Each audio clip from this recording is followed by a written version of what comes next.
Silva's next challenge came with a rematch with American Olympic wrestler and Pride welterweight champion Dan Henderson. 6 years after Silva and Henderson's first meeting, these two fighters would show how their game had improved since their original battle. So I think he's going to want to use a lot of movement and then look for that big right hand of his. Vanderlei also really is what it is. Good body. And on the chin, Silva. Measuring that right hand, Vanderlei. Left hook by Henderson lands. Oh, and the right buckles Silva. I think he slipped more than anything, though. Well, these guys are starting to swing real widely. This is uncharacteristic of Silva. Why isn't Silva, the Brazilian Jiu-Jitsu specialist, putting this guy on the ground? Is it because Henderson... Oh, Henderson's right. He's hurt. He's hurt. He's hurt good. But Henderson should have the advantage here. I think, basically, Lon, nice knee tap by Henderson. Right here in the battle room. But now, Andy gets busy. Big shots from Dan, finally finding some success on top. A lot of time left in this third round. Oh, wow, great right hook by Vanderlei. We can hear it down here at the announcer's table. Popped him. More low kicks from Vanderlei. Oh, he set him up for that one. How do you like that one, Lon? He set him up beautifully. What a spinning back fist. He took the short punch and then spun and captured that face. Way to go, Dan Henderson, adding another tool to his arsenal. Wait, what was happening? Oh, right hand. Oh, he's left hook.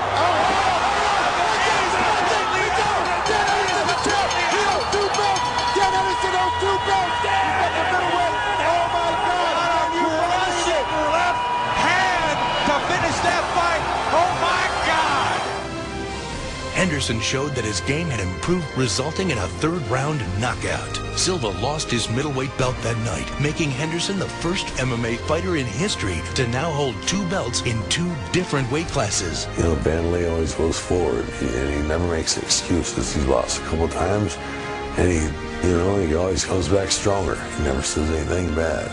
He was pit against the best fighters on earth, and he always went toe-to-toe. Sometimes winning, sometimes losing. It doesn't matter. A champion you see when he loses, not only when he wins. And Vanderlei was never below nobody. He was always, up there in bravery and on everything. And toughness, mental toughness, everything. He was a warrior, So it's something definitely that I should admire. Vanderlei Silva reigned with the middleweight title since its inception over 5 years ago, which, to say the least, is an incredible feat by any fighter in the sport. Don't count Silva out yet, as he now vows to come back, even stronger and more aggressive, to take back the middleweight title.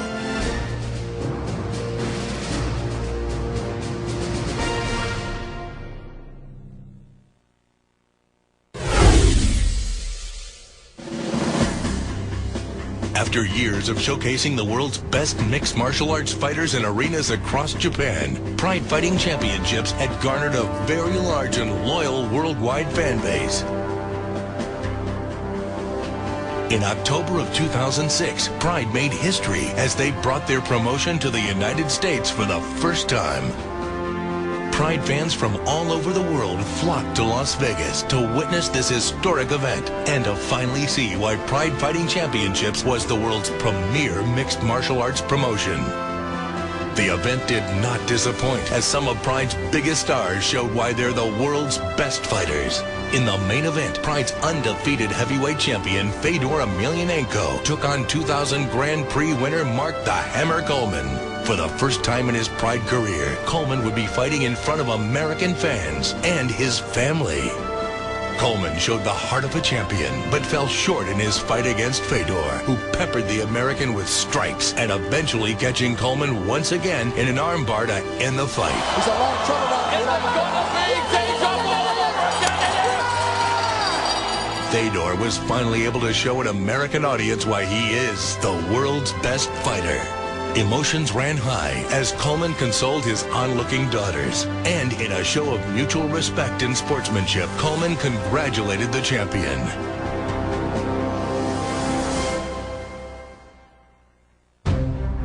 With the rise of champions comes the fall of champions. And as Pride's current champions continue to reign, the next generation of champions have started to rise.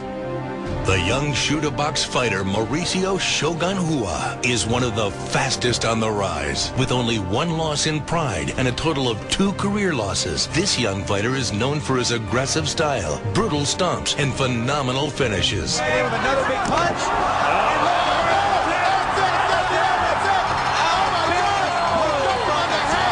What an incredible overhand right. He jumped right into it, hooked his hands apart, and dropped right into it. His most notable accomplishment is capturing the Pride 2005 Grand Prix middleweight belt at only age 23. Look at that! It's over! It's over! Unbelievable! I don't think I've ever seen a more dominating performance in my life, Boss Rutan! Oh, unbelievable. Look at this. The family is in there.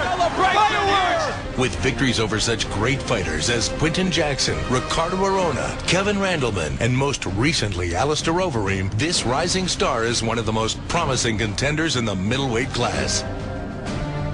Rising lightweight star Takanori Gomi is storming the MMA stage as well. Nicknamed the Fireball Kid, this striker is known for his fast and powerful fists and is setting Pride's lightweight class on fire.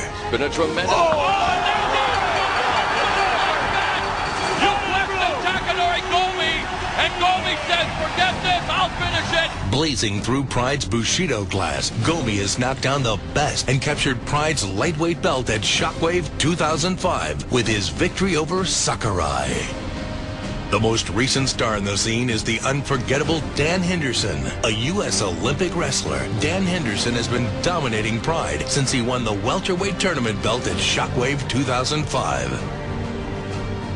His most memorable victory is also his most recent in a much-anticipated rematch against the 5-year middleweight champion Vanderlei Silva. Henderson stepped up a weight class and proved why he was one of the toughest competitors in Pride. Taking place at Pride 33, Pride's biggest U.S. show to date, Henderson put on a spectacular show for his home fans. Knocking out Silva in the 3rd round, Henderson became the first MMA fighter ever to hold 2 belts in 2 different weight classes. As Pride's champions continue to make history, the next generation of fighters are not missing a beat. With so much talent always coming into the Pride ring, the legacy of Pride continues. Working on the head down the road. Oh, what's up, Doug? He's down. He's on top. That's it. It's over. Djokovic pulls the upset. He knocks down Ricardo Arona.